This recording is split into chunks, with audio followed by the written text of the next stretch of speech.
So for the past couple of weeks, we've been talking an awful lot about brand new MacBooks, and that's for good reason. The M1 Macs have been unbelievable. However, I want to take a break from that today and talk about something a little bit more achievable. I basically got started here on YouTube talking about low-end Macs. So what I wanted to do is give you guys the best Macs you can get on a very, very low budget, under $200. So without any further ado, let's run through the list of the best Macs that you can buy on a tight budget.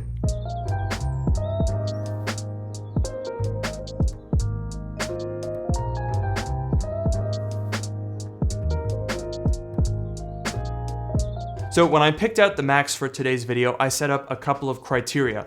Number one, these need to all be actually purchasable for $200 or less. No, oh, it's $199, but there's no hard drive, so you gotta buy one. These are computers that you can buy and use for $200 or less. With upgrades, as older Macs tend to have, you'll be able to improve them down the line, and we'll talk about that on a case-by-case basis, or I guess a Mac-by-Mac basis.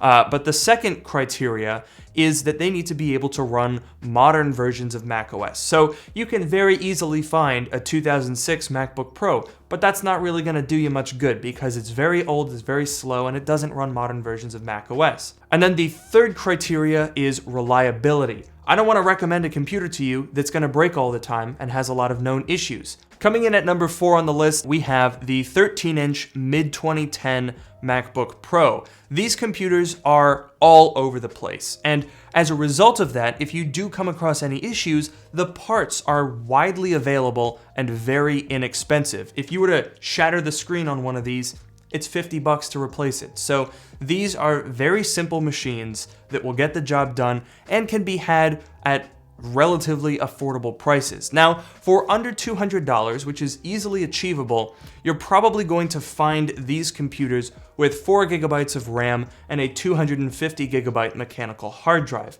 Now, that's definitely usable, but it's definitely worth upgrading the RAM to 8 gigabytes if you can and putting in a solid state drive. Fortunately, it is actually quite easy to find these things at $150 or less. So with that kind of headroom, you could upgrade this thing and stay under the $200 budget. My particular mid-2010 MacBook Pro here has the 2.4 gigahertz Core 2 Duo. There are a few different variations in the processors that you'll find. They're also very, very similar to the mid-2009 13-inch MacBook Pros, but the 2010s have slightly better graphics. As far as the processors in these lower-end Core 2 Duo Macs that are about 10 years old, I really wouldn't put too much stock in it. You're not going to notice the difference between the 2.4 gigahertz Core 2 Duo and the 2.66 gigahertz Core 2 Duo, but you will notice a difference between a 250 gigabyte hard drive and a 250 gigabyte solid state drive. So if you're looking at these things and you're trying to figure out which to buy, shop by RAM and storage, don't shop by processor. Coming in at number 3 is the mid-2012 Mac Mini. Now, for the B-roll for this section, I'm actually going to use footage of the new M1 Mac Mini because they look exactly the same. How about that? This is an 8-year-old computer that costs like $200 and it looks exactly the same as a brand new one. Yikes. Anyway, the 2012 Mac Mini is interesting because on the inside, it's basically a MacBook Pro, just without the screen. Indeed, while the new Mac Mini shares its processors with the MacBook Air and the MacBook Pro, so too did the old Mac Mini 8 years ago. This particular Mac Mini has the 2.3 gigahertz quad-core i7 that you would find in a unibody or a Retina mid-2012 MacBook Pro 15-inch, and the lower-end configurations, which is what we're focusing on here, that have a dual-core 2.5 gigahertz i5, those are the same processors that you would find in a mid-2012 13-inch MacBook Pro. Now, this computer is by far and away the most expensive on this list, and it was actually a little bit of a challenge to find one that was at $200. You can get into that ballpark, and you can probably get one under $200 if you submit some offers, but this is definitely going to be the trickiest one to find out there. But the reason that I went for the Mac Mini instead of the 15-inch and 13-inch unibody MacBook Pros is that in general, you tend to save a bit of money going for the Mac Mini, even though they have the same processors. And importantly, they will run macOS Catalina natively. No need to use any patchers. Now, the only other thing that you gotta watch out for with the Mac Mini is if you're spending $200 and you get the base configuration with the 2.5 gigahertz dual-core i5, 4 gigabytes of RAM, and a 500 gigabyte hard drive, you are gonna need some extras if you wanna have a really good experience. For example, upgrading the RAM to 8 gigabytes, upgrading the storage to SSD, and then of course you're gonna need a display, a keyboard, and a mouse. So there are some added expenses, and if you're trying to buy a Mac, from scratch at $200, you're definitely gonna wanna go for the MacBook Pros with these processors from 2012. But if you already have a PC lying around and you're thinking about adding a Mac to your life, this is pretty easy because all you have to do is add another HDMI cord and then you can switch your monitor input and use all the same peripherals you already have. Then you get the features of having Mac OS without really having to change anything or make a Hackintosh out of your PC or anything like that. So this is definitely a very convenient option. Number 2, the late 2008 15-inch MacBook Pro. Now I know what you're thinking, a 2008 on this list of best Macs to buy? Why would you buy one of these? These things are ancient, it's like 12 years old. But the reason that I picked the 2008 in particular is because this thing is kind of a hidden gem. Not a lot of people know about them, and they can actually be a really good deal. So this was the first unibody MacBook Pro. You can tell over here on the side, we have a compact flash slot instead of an SD card reader. And if we flip it upside down, you can see we have the little hatch that lets you access the battery without having to unscrew the case. As it turned out, Apple didn't like this so much, so they changed their minds very quickly and they removed this in favor of the single panel bottom cover that we all know and love in 2009. But, crucially, when they did that, they didn't change the internals really at all. So they have almost the exact same Core 2 Duos, and they have the exact same graphics configuration, the 9400M and the 9600M GT with graphics switching.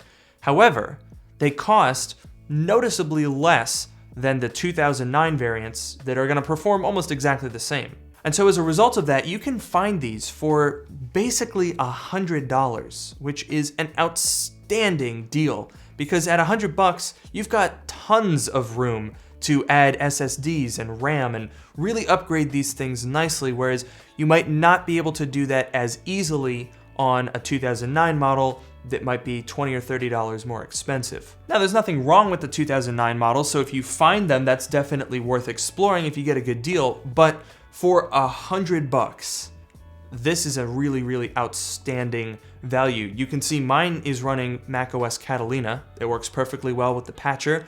I've got 8 gigabytes of RAM in this and a 120 gigabyte SSD. Obviously, you can put more in, you could put dual drives in. There's a lot of expandability for a $100 laptop. And honestly, the performance is not as bad as you would think for a 12-year-old Mac. I mean, it's not great as you would expect. None of these Macs are really fast, but it'll get the job done. And so all in, this computer, if you bought it for $100, 8 gigabytes of RAM for, I don't know, $40, a 128 gigabyte SSD for $20, you're looking at $160 for this computer. That's amazing. And in first place, the best Mac that you can buy for under $200 is the mid-2009 21.5-inch iMac. These things are actually really kind of cool. They're kind of like iMac hot rods because you can do a lot of mods to these things and make them actually really, really nice. So the first thing that I did with this iMac is upgraded the RAM. And that's really nice because these things actually have 4 RAM slots. There's a little door right under here, and there's 4 slots, which means even though this is a 2009 with a Core 2 Duo, you can run 16 gigabytes of memory. That's really handy. You can also pull the optical drive, which is what I did because I don't really use it. And so what I did was I pulled it out, taped over the optical drive slot, and boom, now you've got better cooling for your graphics card. These things do tend to get a little bit toasty. Now, the full specs of my machine are a 3.06 gigahertz Core 2 Duo, 8 gigabytes of RAM, that's 4 2 gigabyte chips, which ends up being really, really cheap, by the way, and then a 128 gigabyte SSD. So all in, you can find these things. I don't remember how much I paid for this particular one, but you can get them for like $150, and then by the time you've upgraded it, you're looking at about $200, which is pretty good for these things. They've got 1080p displays, which are actually really nice, great for watching media. The graphics cards on the 2009s, they're definitely old. I mean, they're gonna be a little bit better than the mobile chips that we've been seeing before, like in the 2008 15-inch MacBook Pro, the 2010 13-inch MacBook Pro. But I mean, you're not really gonna be buying one of these things to do any graphically intense stuff on them. But what's interesting is that this generation, the fat sides iMac, they actually have upgradable graphics. So it uses an MXM Type A card. I say Type A because it's a little bit different. There are two types of MXM cards. The standard one that other manufacturers use is Type B. This one is shorter and it has a lower power consumption. So it is harder to find graphics cards that will fit in this thing, physically fit in it. Personally, I would not recommend pulling off an upgrade like that because it is pretty hands-on and it can get pretty dicey with the exposed power supply. But at the very least, you do have a lot of options for upgrades.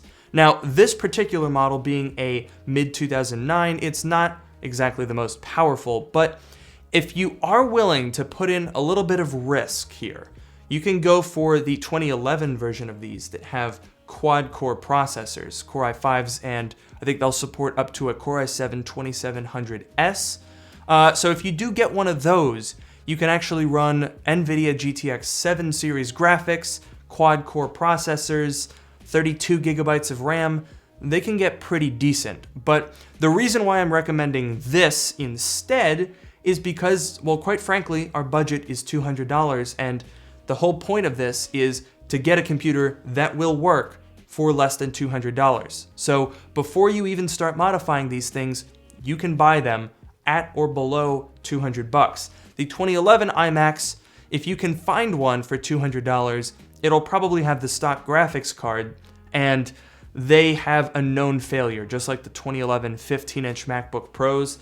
They fail all the time, so I can't in good conscience recommend them unless you're willing to get your hands dirty and really open them up. So my hope is that this list will soon expand and become more recent, because for the past, I don't know, about year or two, these Macs have been at around the price points that we were talking about today. Now, that's good if you want to buy them and keep them for a year and then sell them, because you're not going to encounter a whole lot of depreciation, but I am hoping that with the arrival of Apple Silicon, we'll finally start to see some of the older Retinas trickle down a little bit. It's been very hard to find even 13-inch Retina MacBooks under like $500. Let me know in the comments below what you guys think. Is there any Mac that you would have added to the list, or any that I did have that you would have subtracted from the list? Let me know that stuff in the comments below. And while you're down there, don't forget to like, comment, and subscribe. Check out my subreddit, which is in the description below, and don't forget to follow me on Twitter @LukeMiani. And with that, I will see you guys in the next video.